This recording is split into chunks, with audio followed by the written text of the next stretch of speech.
नमस्कार दोस्तों। आज हम मुख्यमंत्री युवा उद्यमी विकास अभियान या CMYUVA 2026 के बारे में विस्तार से जानेंगे। मुख्यमंत्री युवा उद्यमी विकास अभियान एक राज्य स्तरीय योजना है जो युवाओं को स्वरोजगार के लिए प्रोत्साहन देती है। इस योजना के तहत लाभार्थियों को 5 लाख रुपए तक का ब्याज मुक्त लोन दिया जाता है।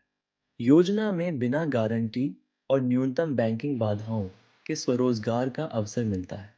इस योजना से विद्यार्थी, बेरोजगार युवा, छोटे व्यापार मालिक और स्टार्टअप संस्थापक लाभ उठा सकते हैं। अब हम योजना के मुख्य लाभों पर नज़र डालते हैं। पहला लाभ, आप 5 लाख रुपए तक का लोन पा सकते हैं। दूसरा लाभ, इस लोन के लिए आपको कोई गारंटी जमा करने की आवश्यकता नहीं होती। तीसरा लाभ, योजना ब्याज में सहायता प्रदान करती है जिससे EMIs कम होते हैं। चौथा लाभ, यह योजना स्वरोजगार और नई नौकरी सृजन को बढ़ावा देती है। अब पात्रता की शर्तों को सरल भाषा में समझते हैं।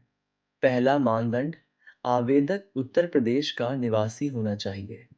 दूसरा मानदंड, आवेदक को निर्धारित आयु सीमा के भीतर होना चाहिए। तीसरा मानदंड, कुछ मामलों में शैक्षणिक योग्यता की आवश्यकता हो सकती है। चौथा मानदंड, आवेदक के पास उद्यम शुरू करने की स्पष्ट इच्छा और योजना होनी चाहिए। आवेदन के लिए जिन दस्तावेजों की ज़रूरत होगी, उनकी सूची मैं अब बताता हूँ। आधार कार्ड आवश्यक है और यह पहचान के लिए प्रमुख दस्तावेज है। पैन कार्ड भी अनिवार्य है और वित्तीय सत्यापन के लिए चाहिए। बैंक पासबुक या बैंक विवरण, ऑनलाइन स्टेटमेंट अपलोड करना होगा। Passport size photo, mobile number और ईमेल आईडी भी चाहिए होंगे। निवास प्रमाण पत्र और शैक्षणिक प्रमाण पत्र भी अपलोड करने होंगे। यदि आप किसी बड़े प्रोजेक्ट के लिए आवेदन कर रहे हैं, तो DPR यानी प्रोजेक्ट रिपोर्ट ज़रूरी है। अब मैं ऑनलाइन आवेदन प्रक्रिया को स्टेप बाय स्टेप बताऊंगा। स्टेप 1, आधिकारिक पोर्टल खोलें और होम पेज पर जाएं। स्टेप 2, यदि नया उपयोगकर्ता है तो पहले रजिस्ट्रेशन या साइन अप करें।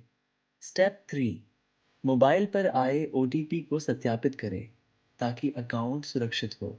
स्टेप 4, वेरिफिकेशन के बाद अपने खाते में लॉगिन करें। स्टेप 5, व्यक्तिगत जानकारी जैसे नाम, पते और संपर्क विवरण भरें।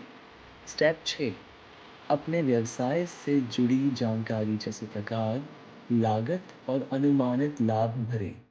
स्टेप 7, आवश्यक दस्तावेज़ों को स्कैन करके पोर्टल पर अपलोड करें। स्टेप 8, अपनी DPR या प्रोजेक्ट रिपोर्ट को अच्छे फॉर्मेट में अपलोड करें। स्टेप 9, सभी जानकारी जांचें और अंतिम रूप से सबमिट करें। आवेदन सबमिट होने के बाद सत्यापन और बैंक की समीक्षा की प्रक्रिया शुरू होती है। सबसे पहले अधिकारी दस्तावेज़ों का सत्यापन करेंगे और आवश्यक जानकारी की पुष्टि करेंगे। उसके बाद बैंक आपकी परियोजना और ऋण पात्रता की समीक्षा करेगा। यदि सभी शर्तें पूरी होती हैं, तो आवेदन को अधिकृत किया जाएगा और स्वीकृति मिल जाएगी। लोन स्वीकृति के बाद धन आपके बैंक खाते में जारी कर दिया जाएगा और आप अपने व्यवसाय की शुरुआत कर सकते हैं।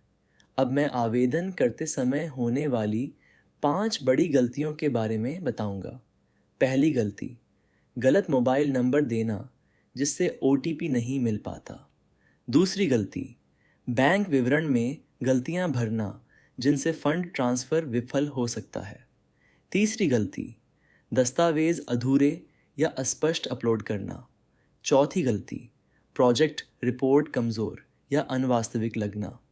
पांचवी गलती, आवेदन में गलत जानकारी भरना जो बाद में रद्दीकरण का कारण बन सकती है। इन गलतियों से बचने के लिए कुछ अप्रूवल टिप्स मैं साझा कर रहा हूँ। पहला सुझाव, अपनी DPR को प्रोफेशनल तरीके से तैयार करें और स्पष्ट वित्तीय आकलन दें। दूसरा सुझाव, सभी दस्तावेज साफ स्कैन करके उच्च गुणवत्ता में अपलोड करें। तीसरा सुझाव, सही बिजनेस कैटेगरी चुनें ताकि मूल्यांकन सटीक हो। चौथा सुझाव, आवेदन जमा करने से पहले पूरी जानकारी एक बार फिर जांच लें। अंत में युवाओं से मेरी अपील है कि वे इस योजना का लाभ उठाकर स्वरोजगार की दिशा में कदम बढ़ाएं। योजना के लाभ उठाने की अर्जी दें और अपने सपनों को व्यवसाय में बदलें। वीडियो पसंद आए तो लाइक, शेयर और चैनल को सब्सक्राइब करना न भूलें। धन्यवाद। जल्द मिलेंगे एक और उपयोगी वीडियो के साथ।